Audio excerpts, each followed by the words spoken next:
সবাই আশা করি ভালো। নতুন একটা ভিডিওতে আপনাদের সবাইকে স্বাগতম জানাচ্ছি। আর আজকে আসলে এই ভিডিওটি করছি খুব ছোট্ট একটা ইন্টারেস্টিং বিষয় আপনাদেরকে দেখানোর জন্য। আর সেটি হচ্ছে আসলে আমি এই মুহূর্তে আছি গিদাক্সের ঠিক ওল্ড সিটিতে। তো এখানে একটা আজব ধরনের বিশ্বাস মানুষের মধ্যে আছে, সেটা হচ্ছে গিয়ে সম্পর্ক, অর্থাৎ স্ত্রী অথবা প্রেমিক প্রেমিকাদের মধ্যে তাদের সম্পর্কটা মজবুত এবং স্থায়ী করার জন্য তারা তালাবন্ধন করে। তো সেই তালাবন্ধনটা কি সেটা এখন আমি আপনাদেরকে একটু দেখানোর চেষ্টা করব। আপনারা দেখতে পাচ্ছেন এখানে আসলে একটা ছোট্ট ব্রিজ আছে খালের উপরে।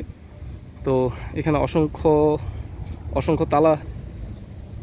তালা দেখতে পাচ্ছেন আপনারা। আসলে এগুলো খালের উপরে দেখতে পাচ্ছেন যে ব্রিজটা। তো এখানে যেই তালাগুলো আছে এগুলো কিন্তু আসলে খুবই ইন্টারেস্টিং। এগুলো কোনো স্বাভাবিক কারণে মারা হয়নি। এটি আসলে যারা প্রেমিক যুগল আছে অথবা স্বামী স্ত্রী আছে তারা তাদের সম্পর্কের বন্ধনগুলো টিকিয়ে রাখার জন্য এই ধরনের তালাগুলো এখানে লক করে। তারা বিশ্বাস করে যে এখানে তালাগুলো যদি এইভাবে লক করে দেওয়া হয় তাদের সম্পর্কটা ঠিক তালার মতো লক হয়ে অর্থাৎ দীর্ঘস্থায়ী হবে।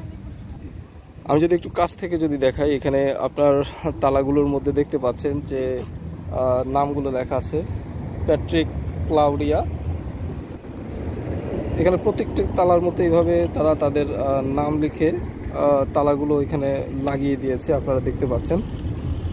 এবং কি অনেকে সালটাও লিখে দিয়েছে, এটা 13/7/13 অর্থাৎ 2013 সালে এটা বন্ধ করা হয় এই তালাটি। তো তারা প্রত্যেকে এইভাবে তালা কিনে এসে তাদের আসলে সম্পর্কের দৃঢ়তার জন্য এগুলো লাগিয়েছে। আপনারা দেখতে পাচ্ছেন এখানে ন্যাটালিয়া প্যাট্রিক লেখা আছে। তো আসলে এই জিনিসটা খুবই একটু অদ্ভুত এবং খুবই ইন্টারেস্টিং একটা ব্যাপার আমার কাছে মনে হয়েছে, যার জন্য ছোট্ট এই ভিডিওতে আপনাদের সামনে এটা উপস্থাপন করলাম। আশা করি এই অদ্ভুত ব্যাপারটি আপনাদের কাছে ভালো লেগেছে। পরবর্তীতে দেখা হবে আবার নতুন কোনো ভিডিওতে। সবাই ভালো থাকবেন। আল্লাহ হাফেজ।